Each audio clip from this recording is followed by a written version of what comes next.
আসসালামু আলাইকুম প্রিয় শ্রোতা বন্ধুরা, আপনাদের সকলকে স্বাগতম আমার এই ছোট্ট চ্যানেল মারিয়ার গল্পের আসরে। আমার বলা গল্পগুলো যদি আপনাদের বিন্দু পরিমাণ ভালো লেগে থাকে তাহলে প্লিজ সাবস্ক্রাইব করে যেতে ভুলবেন না।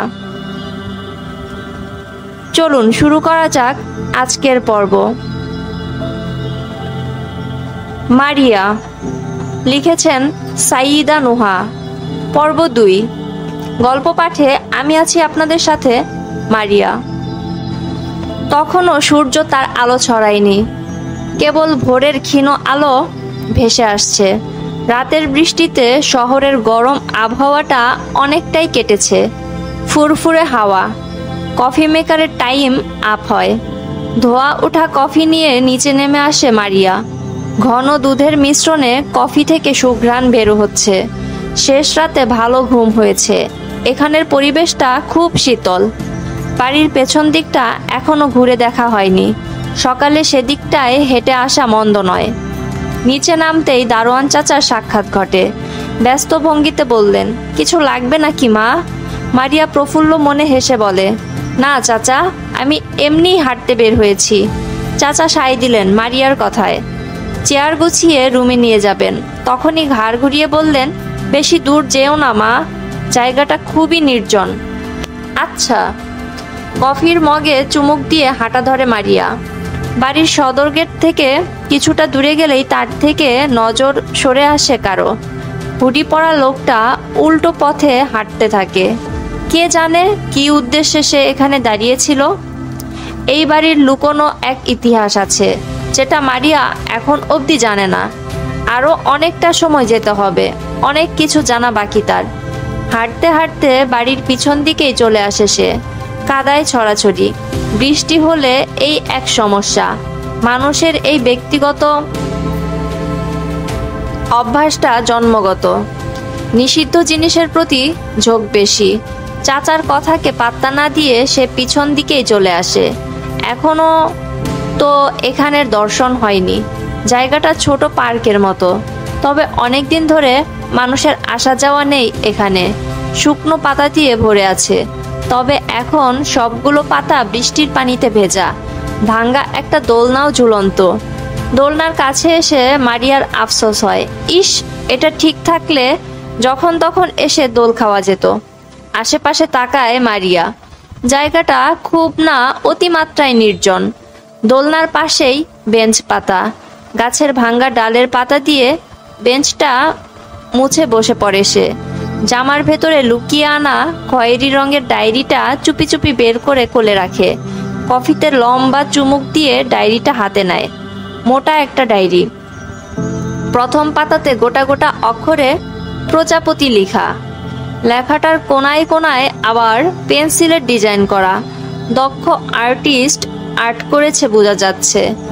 একদম নিখুঁত তার হস্তশিল্প। পাতা উল্টায় মারিয়া। ডায়েরির এ পাতায় আঠা দিয়ে বড় একটা নীল কালো মিশেলের নকল প্রজাপতি লাগানো। প্রত্যেকটা পাতা ধরে উল্টে দেয় মারিয়া। কোথায় কি আছে এক নজরে দেখার চেষ্টা। অবাক হয় সে। বিশাল কাহিনী লেখা এতে। প্রতিটা পাতায় পাতায় বিভিন্ন রঙের প্রজাপতির প্রতিরূপ। কিছু হাতে আঁকা, কিছু স্টিকার, কিছু কাগজের ছবি। আশেপাশে ভালো করে তাকায় মারিয়া। কাউকে এ ডায়েরি দেখানো যাবে না। পাশের ঝোপঝাড়ের আড়াল হতে হুট করে একটা ছেলে বেরিয়ে আসে। পায়ের আওয়াজ শুনে দ্রুত ডায়েরি লুকাতে ব্যস্ত হয়ে পড়ে মারিয়া। তার আগেই ছেলেটা সামনে এসে দাঁড়ায়। চেহারায় প্রশান্তির ছাপ। চোখ দুটো স্থির হতে পারছে না। অনেক দিন পর প্রিয় মানুষদের দেখলে যেমন অস্থিরতা কাজ করে শরীর মনে, ছেলেটির ঠিক সে অবস্থা। নিজেকে নিয়ন্ত্রণে রাখতে চাইলেও বাস্তব তাকে চরমভাবে হেলা করছে। মারিয়া চোখ তুলে তাকায়। ছেলেটিকে খুব চেনা লাগে। অনুভূতির জোয়ার ভাসে তার মনে। ছেলেটিকে গতকালকেও দেখেছিল, বৃষ্টিতে ভিজে একাকার। পলকেই চোখ নামিয়ে নেয় মারিয়া। ছেলেটি নিচ থেকে কথা বলে, আপনি কি এখানে নতুন? উঠে দাঁড়ালো মারিয়া। ডায়েরিটা পিঠের পিছনে লুকোতে যাচ্ছে। স্নিগ্ধ কণ্ঠে উত্তর দেয়, হ্যাঁ, এই তো গতকাল উঠেছি। ছেলেটির মনে দ্বিধা, কৌতূহল, উদ্বিগ্নতা সব একসাথে জড়ো হচ্ছে। কাপা কণ্ঠে জিজ্ঞেস করলো, এর আগে কখনো এখানে এসেছিলেন? মারিয়ার সোজা জবাব, না। উৎসুক হয়ে মারিয়ার পানে চেয়েছিল ইয়াসির। মারিয়ার জবাব শুনে তার চেহারায় আধার ঢেকে যায়। মারিয়া চলে যেতে উদ্যত হলে ইয়াসির পথ আগলে দাঁড়ায়। মারিয়ার চোখ কুঁচকে যায়। ইয়াসির সেটা পাত্তা না দিয়ে হাতের ডায়েরিটার দিকে চোখ ইশারা করে বলল, এটা কি আপনার? মারিয়া একবার হাতে থাকা জিনিসটা দেখে কি বলবে ভেবে পায় না। পর মুহূর্তেই মনে পড়ল, এই ছেলে সত্যি না জানলেও কি। ধীর কণ্ঠে জবাব দিল, না, আমার না, আমি শুধু দেখছিলাম। হায় হায়, কি করলো সে? সত্যি কথা বের হয়ে গেল কেন? আড়ালে জিভ কামড়ে ধরে মারিয়া। ইয়াসিরের মনে তড়িৎ প্রবাহ খেলে যায়। চটজলদি মারিয়ার পথ ছেড়ে বলল, আপনাকে কষ্ট দিলাম, কিছু মনে করবেন না। বলেই যে পথ দিয়ে এসেছিল সে পথে পা বাড়ায়। মারিয়া কিছু বলতে পারে না। যার পর নাই সে অবাক। একটা ছেলে দুম করে আসলো আর গেল। কয়েক পা এগিয়ে ইয়াসির আবার দাঁড়ায়। মারিয়ার দিকে ফিরে বলল, ডায়েরিটা আমার খুব প্রিয় একজনের। আপনার পড়া শেষ হলে আমাকে দিবেন, এটা আমার খুব দরকার। চলে যায় সে। মারিয়া থ মেরে সেখানেই দাঁড়িয়ে রইল। ততক্ষণে ইয়াসির চলে গিয়েছে। সামনে তাকাতেই দারোয়ান চাচাকে এ পথে আসতে দেখে মারিয়া। চাচা কাছে এসেই বলল, কাজটা ভালো করলে না মা, না করেছিলাম এখানে আসতে। চাচা, আমি তো এমনি হাঁটতে হাঁটতে। বাড়িতে চলেন মা, আপনার দেখাশোনার দায়িত্ব আমাকে দেওয়া। মাথা নাড়িয়ে পা বাড়ায় মারিয়া। নতুন একজন মহিলার সাথে পরিচিতি হয় তার। পরিচয় তিনি দারোয়ান চাচার স্ত্রী। বাড়ির ভেতরে সব ধরনের কাজ তিনি করেন। ঘর গোছকাজ থেকে রান্না বান্না সব তার হাতে। মহিলাটিও খুব আন্তরিক। হেসে খেলে কথা বলছেন মারিয়ার সাথে। মারিয়াকে প্রথম দেখে হাঁ করে কিছুক্ষণ তাকিয়েছিলেন। চোখ ভরে উঠে তার। কাছে এসে মাথায় হাত বুলিয়ে মারিয়াকে আদর করে দেন। মারিয়া অবাক হলেও তার ভালো লাগে। এখানকার মানুষরা কত ভালো।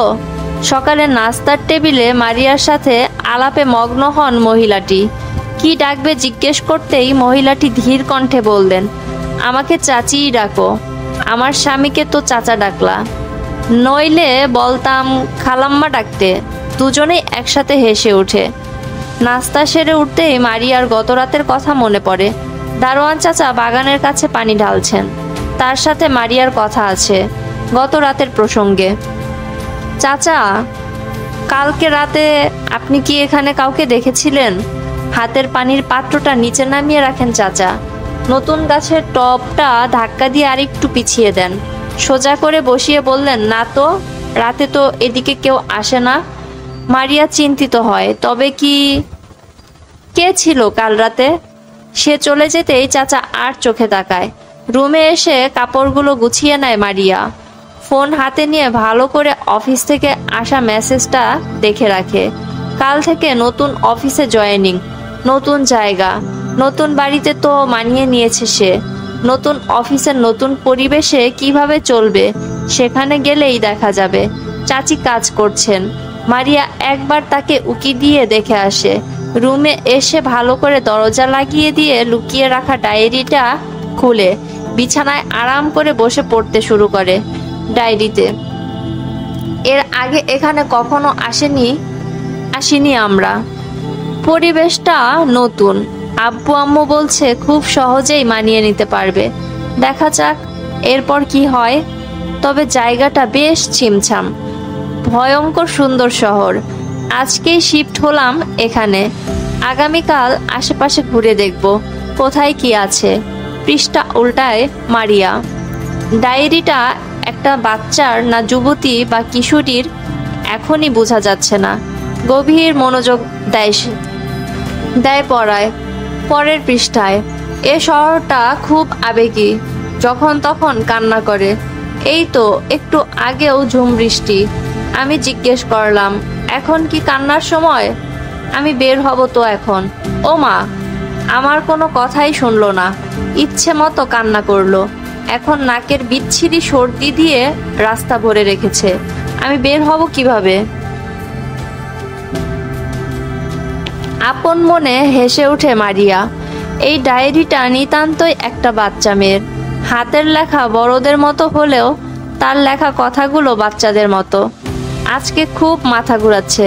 গত 3 দিন ধরে মাথা ব্যথা, মাথার ভেতর জ্বলে। এই 3 দিন একটু লেখার সুযোগ পাইনি। আশেপাশে খুব অন্ধকার দেখছিলাম। আব্বু আম্মুকে বললাম, তারা পাত্তাই দিল না, যে যার কাজে ব্যস্ত। আমাকে বলল ঠিক মতো না খাওয়ার জন্য এই অবস্থা। কোথায়, এই বাড়িতে আমিই সব থেকে বেশি খাই, কেউ আমার ব্যথা অনুভব করে না। আচমকা মারিয়ার খারাপ লাগে।